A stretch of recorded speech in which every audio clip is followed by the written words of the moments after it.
Buen día, chicos. Vamos a dar inicio con la materia de economía y el tema es demanda de trabajo.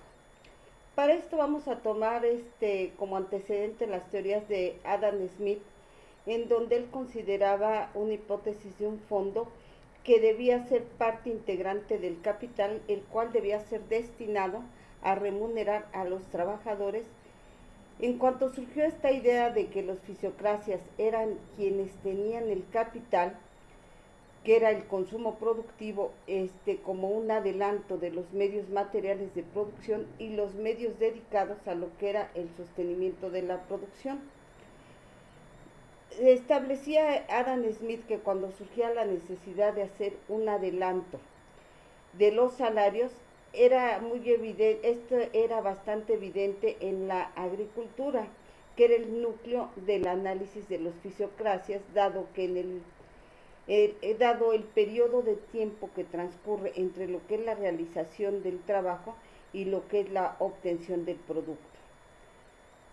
La noción de un fondo salarial previamente acumulado para hacer frente a los pagos a los trabajadores, como les comenté, esta fue desarrollada por Adam Smith, por lo que se puede considerar que esta idea se convierte en una base de la teoría clásica de lo que se denomina la demanda del trabajo.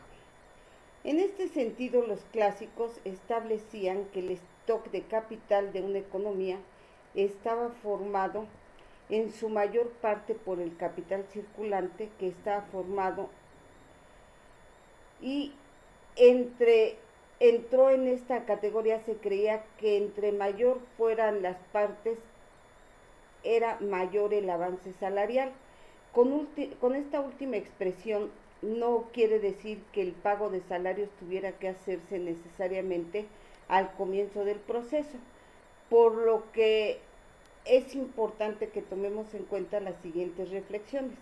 Todos los trabajos que se realizaban en los cultivos, en la industria y en el comercio demandaba adelantos. En cualquier industria es preciso que el obrero, cliente,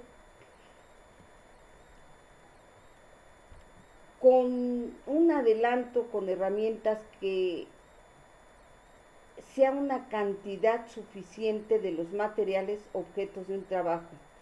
Y es el proceso que subsiste mientras llega la venta del fruto de lo que era el trabajo.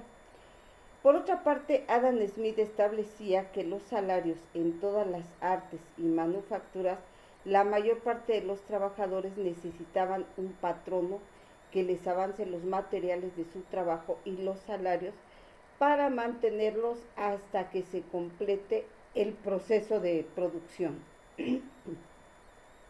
Lo importante era la existencia de un desfase entre la prestación de los servicios laborales y la obtención de un producto, de unos ingresos derivados de las ventas que realizaban.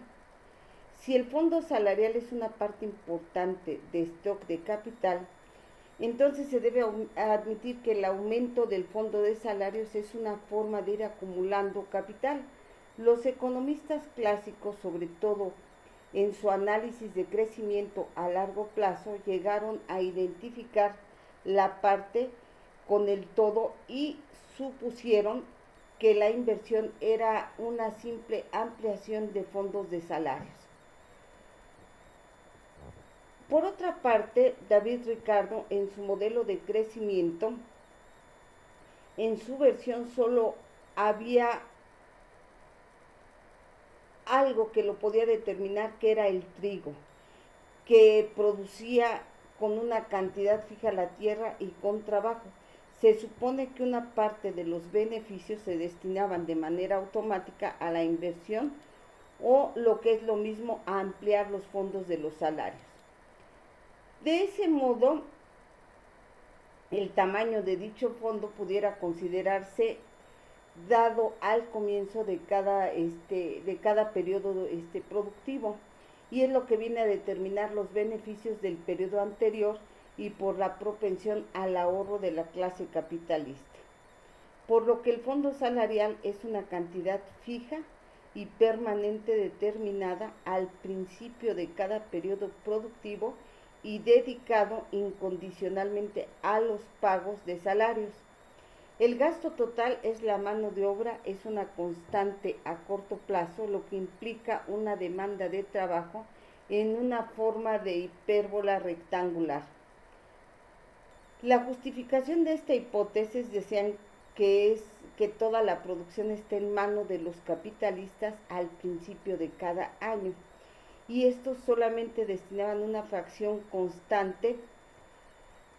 Esta simplificación no se adoptaba cuando los clásicos encaraban otro tipo de problemas a corto o a mediano plazo, por ejemplo, cuando analizaban los efectos de la introducción de la maquinaria o la influencia de los sindicatos en el mercado de trabajo.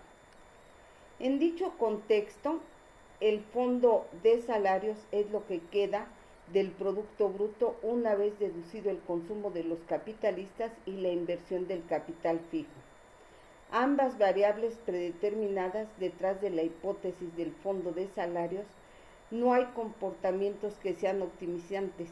Los capitalistas solo llevaban a cabo dos tipos de decisiones. En primer lugar, decidían cómo distribuir sus ingresos brutos entre el consumo e inversión total.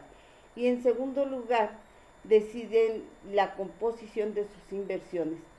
La primera de estas decisiones puede venir determinada por los usos y costumbres de aquel momento. Respecto a la segunda, tampoco se especificaba cómo se formaban los planes individuales de inversión que les permitía de alguna manera establecer las cantidades a invertir en el capital fijo y en el capital circulante.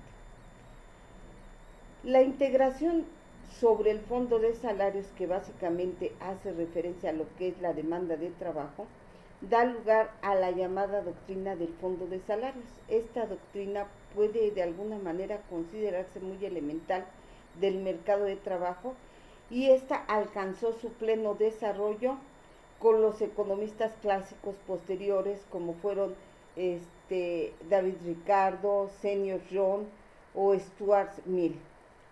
Que tengan excelente día, chicos.